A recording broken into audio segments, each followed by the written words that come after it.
Tous nos fantasmes, même les plus inavouables, sont dans la nature, paraît-il. En tout cas, c'est ce que nous disent à la fois Isabella Rossellini, qui va venir nous rejoindre, et Toby Nathan. Isabella Rossellini, qui fait une série qui s'appelle Mamaz, qu'on peut voir en ce moment au Palais de la Découverte, et on découvre immédiatement un extrait.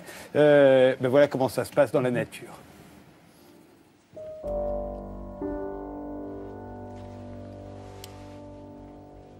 Chérie, tu as du liquide? 1, 2, 3. Mais c'est ridicule. Comment veut-il que je puisse nourrir toute une famille avec ça? Encore. C'est tout ce que tu as? Oh. Si j'étais Prunella modularis. Je couve mes œufs. Mes bébés n'ont pas tous le même père. Dans les années où la nourriture se fait rare, je prends pas un mari, mais 2 ou 3, selon les besoins pour assurer l'ordinaire. Oh, mon amour. Oh, chérie.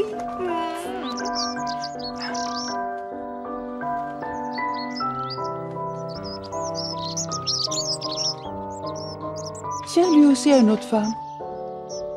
Je couvre mes œufs. Si j'étais Prunella modularis, j'aurais plusieurs maris.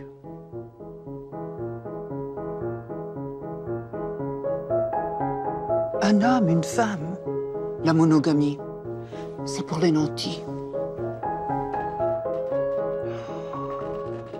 Un homme, 2 femmes, des enfants. Oh, quelle misère! Comme nous, une femme, 2 maris. La polyandrie, il n'y a rien de mieux. Alors Isabella Rossellini, vous avez été la vedette de nombreux films, de Blue Velvet de David Lynch à Du vent dans les mollets, dans mes mollets de Karine Tardieu. Mais depuis 2008, vous jouez également les animaux dans des séries de courts-métrages que vous réalisez vous-même et qui rencontrent un énorme succès. La première série s'appelait Green Porno et la nouvelle s'appelle Mamaz. On peut la voir actuellement dans l'exposition Bêtes de sexe qui se tient au Palais de la Découverte jusqu'au 25 août. Et Toby Nathan, vous êtes ethnopsychiatre et l'auteur de Tous nos fantasmes sont dans la nature, qui vient d'être réédité 33 ans après par les éditions Mille et une nuits. Alors cette troublante similitude entre les êtres humains et les invertébrés, je parle pour vous, Toby Nathan, vous êtes intéressé plus particulièrement aux invertébrés, ça prouve quoi d'après vous? Vous parliez de moi. Oui, plus pour vous. Elle a fait beaucoup les invertébrés, mais pas seulement les invertébrés. Qu'est-ce que ça prouve, cette troublante similitude? Est-ce que ça prouve, d'après vous, que nous sommes des bêtes? Ou est-ce que ça prouve que les bêtes ne sont pas des bêtes? Ouais. Ou est-ce que ça prouve que ce qu'on appelle les perversités n'en sont pas, puisqu'elles sont dans la nature, donc elles sont tout à fait naturelles? Parce qu'on va en voir un certain nombre de ces perversités. Bon, que les bêtes ne sont pas des bêtes, c'est évident. Je Pour trouve vous, que, oui. Ah oui, non, c'est évident. L'idée qu'on dit, ça, c'est des animaux, etc. Les animaux ne sont pas des animaux. Les animaux sont très compliqués. Et sont en train de rechercher des ressemblances avec d'autres animaux. Ils tendent, par exemple, regardez, est-ce que vous avez déjà vu un phasme? Un phasme. Oui, c'est celui qui ressemble à une brindille. Bah oui, c'est une brindille, quoi. C'est une brindille et en même temps, c'est un insecte. Imaginez comment le plan qu'a fait l'espèce du phasme, je dis pas la race, parce que vous avez eu toute une discussion là tout à l'heure, l'espèce du phasme, la théorie qu'elle a fait, comme ça, pendant tout un temps, elle a regardé la brindille. Elle a encore regardé la brindille, elle a dit comment je ressemble à une brindille. Vous savez, les Tout phasmes... ça pour ne pas se faire bouffer. Elle s'est mise à ressembler à la brindille je sais pas, pour pas se faire bouffer, ou bien pour se retrouver dans un palais des glaces, dans un monde de miroirs. Vous imaginez un phasme dans une forêt de pins avec des tas de brindilles tout autour. Il ne sait pas qui est lui, qui est l'autre, qui est son semblable, qui est son jumeau. Incroyable, vous vous rendez compte? Donc c'est un concept, une mise en œuvre d'un concept extraordinaire. J'ai trouvé que chez les animaux, il y a des constructions conceptuelles comme ça. Et j'ai regardé les films d'Isabella Rossellini. bon, je veux dire, on a la même inspiration, je sais pas, on aurait dû se rencontrer plus on tôt. aurait dû se rencontrer. Alors je vous pose la même question, Isabella. Est-ce que nous sommes, nous, les êtres humains, est-ce que nous sommes des bêtes ? Puisqu'on les imite si souvent. Bon, est-ce que les bêtes ne sont pas des bêtes ? Darwin a dit qu'il y a une continuité entre les animaux et les hommes. Donc ça, c'est à qui Nous avons plein de gènes qu'on partage avec les animaux. Et le fait que vous ayez joué le rôle des animaux pratiquant ce que nous, on appelle des perversités sexuelles, est-ce que vous en avez conclu que pour autant que donc ça veut dire que les perversités n'existent pas ? Je les ai acquises tous dans ma vie privée. Non, je ne sais pas ce que je voulais dire. Mais est-ce que vous en avez conclu qu'en fait, ce n'est pas des perversités, c'est naturel ? Non, mais non, c'est naturel. Non, une chose qui m'a surpris, il y a quelques années, 2-3 ans, qu'il y a eu une étude sur l'homosexualité. Est-ce que l'homosexualité existe chez les animaux ? Beaucoup. Elle existe beaucoup. Et il y a des études très précises qui ont dit que ça existe. Et c'est des études tout nouveaux. Et donc, maintenant, dire l'homosexualité est contre nature, c'est plus difficile. Exactement. Et on pourrait poser la même question sur le sadomasochisme. Il existe dans la nature, vous l'avez joué en interprétant le rôle d'un escargot. On va voir donc Isabelle Rossellini dans le rôle de l'escargot, et l'escargot est sadomasochiste. On regarde. If I were a snail, I would have one big slimy foot. I would twist my body to fit inside my shell.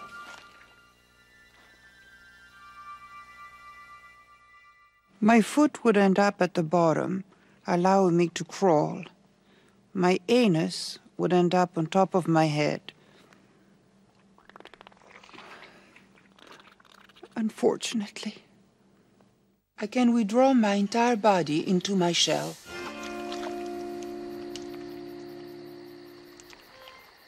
Where I can hide my vagina and my penis. I have both. I can produce darts.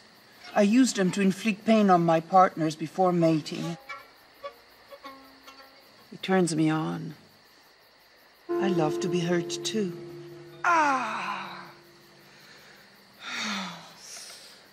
Ah! Ah! Ah! Ah! Sadomasochism excites me. Ah!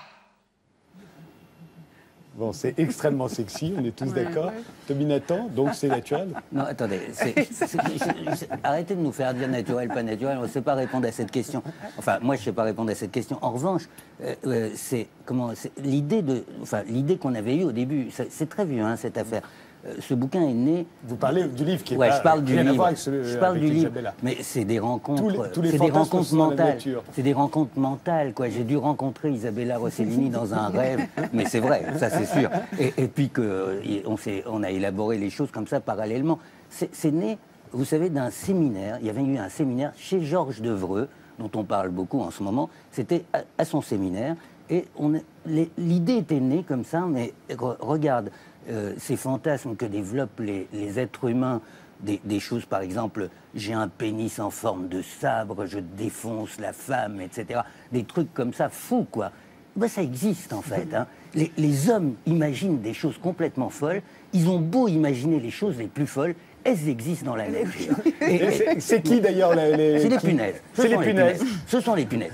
Et les punaises ont des pénis en forme de sabre. Elle l'a très bien mis en scène, d'ailleurs. Oui, je vais vous le montrer, si vous voulez. Et donc, elles ont des pénis en forme de sabre. Et donc, elles n'ont pas besoin de s'accoupler par le sexe de la femelle. Elles s'accouplent n'importe où, à l'endroit de la carapace, n'importe quel endroit de la carapace.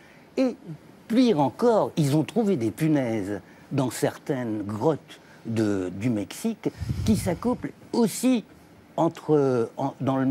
du même sexe. C'est-à-dire, il s'accouple avec un mâle, lequel mâle met le sperme de celui qui l'a perforé dans son sang, et ensuite s'accouple avec une femelle, et comme ça le sperme... Et il y a des partouzes fabuleuses de punaises.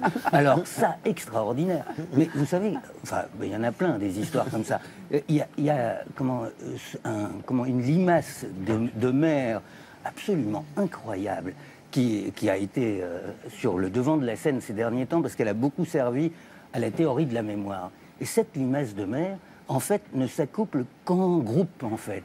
Il y en a un qui s'accouple avec un autre, qui s'accouple avec un autre, qui s'accouple avec un autre. Ça fait une chaîne comme ça. Et ça s'appelle des chaînes sexuelles. Ils construisent des chaînes sexuelles.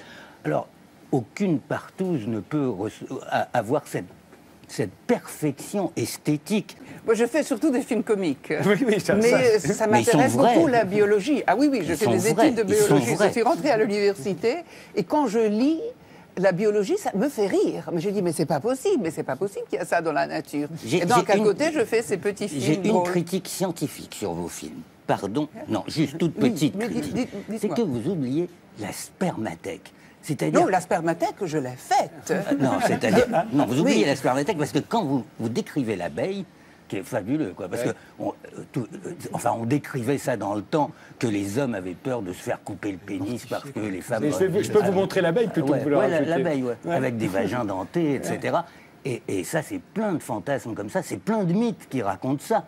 Et en fait, l'abeille le réalise parfaitement. Mais qu'est-ce qu'elle fait quand elle châtre le mâle?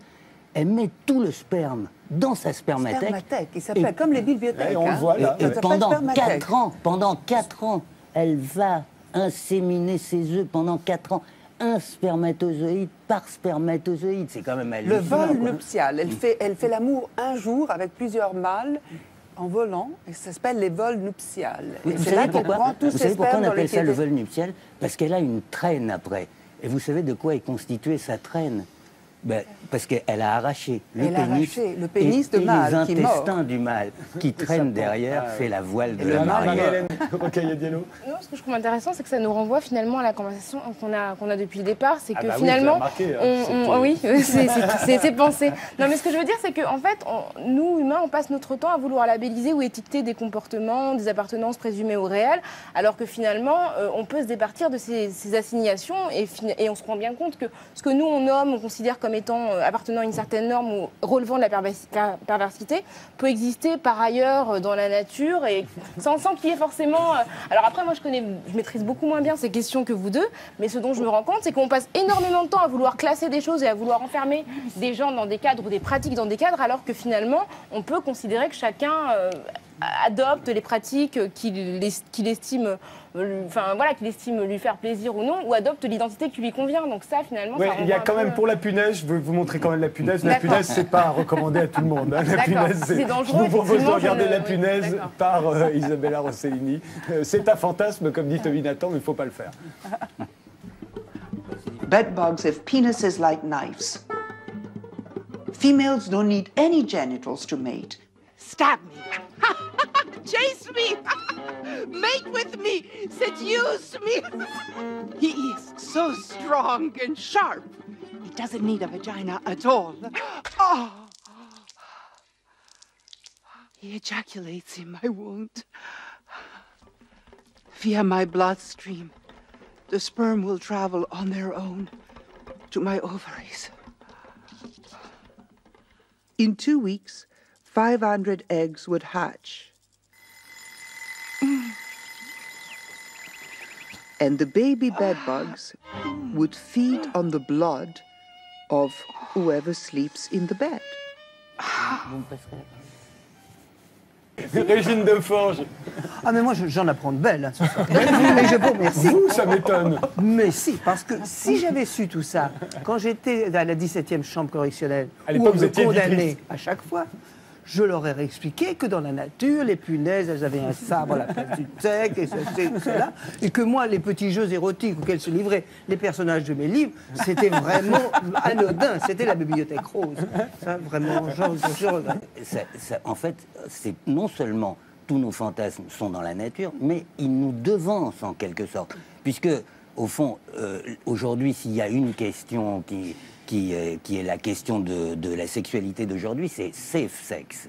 Safe sex, c'est une invention des insectes, en fait. Ah bon? Ouais, c'est une invention des sexe. Qu'est-ce que vous appelez le safe sex? C'est-à-dire sans danger, sans danger. Ah, ça veut dire que le sexe est bourré de danger, on a vu, hein, avec des sabres, des castrations, etc. Ouais. Donc le sexe est très très dangereux, et en particulier, ça provient des femelles. Le danger provient des femelles, chez les insectes, hein, bien sûr. Et donc, en particulier chez les araignées, dans toute la lignée des araignées. On n'a pas fait la menthe. Et la menthe, bien sûr, la menthe religieuse. Et donc, toutes les araignées ont développé des concepts. Et un concept, c'est le spermatophore. Oh, le spermatophore. Non, mais attends, non, je ne parle pas de la spermathèque, du spermatophore. Donc, il ne faut pas que le mâle approche la femelle. Comment est-ce qu'il arrive à quand même la féconder sans l'approcher? Eh bien, alors, le mieux, c'est chez les pères diadèmes. Vous savez, les pères diadèmes, c'est les araignées de vos jardins, quoi. Vous en avez plein en automne, dans vos maisons et tout ça. C'est des très très jolies araignées. Elles ont plein de... comme des diamants. C'est pour ça qu'elles s'appellent diadèmes, des épères diadèmes. Et ces épères, eh bien, le mâle est beaucoup plus petit que la femelle. Il risque de se faire bouffer, tout ça. Alors, ce qu'il fait, c'est qu'il met son sperme dans un truc qui ressemble à un pénis, mais qui n'est pas lui. Et il pose ça quelque part, et il fait une toile d'araignée dans laquelle il met des appâts. Et l'araignée suit la toile comme ça, et il lui tire, et elle se met sur le spermatophore sans que lui soit présent. Et il la commande à distance par la toile, comme ça. Vraiment, c'est plus que le safe-sex, c'est le sexe par téléphone. Ouais, beaucoup mieux qu'Internet. Beaucoup mieux qu'Internet. Il a inventé ça très longtemps avant. Extraordinaire, quand même. Il en reste des... Ça, je ne savais pas. Mais vous ne saviez pas? Je ne savais pas. Mais chaque fois, quand je cherche des animaux, je vais chercher chez les araignées. Parce que les araignées sont extraordinaires. Les plus fous, c'est les araignées. Alors, le mieux du safe-sex, c'est chez l'araignée qu'on appelle gigantophore. La gigantophore... Très vite. Hein. Ouais. Et il a trouvé la solution, le mâle. Il se fait tout petit, tellement petit, qu'il vit dans le vagin de la femelle. Et là, dans le vagin de la femelle, il risque pas de se faire bouffer. C'est comme dans une nouvelle de Charles Bukowski. Bah oui, exactement.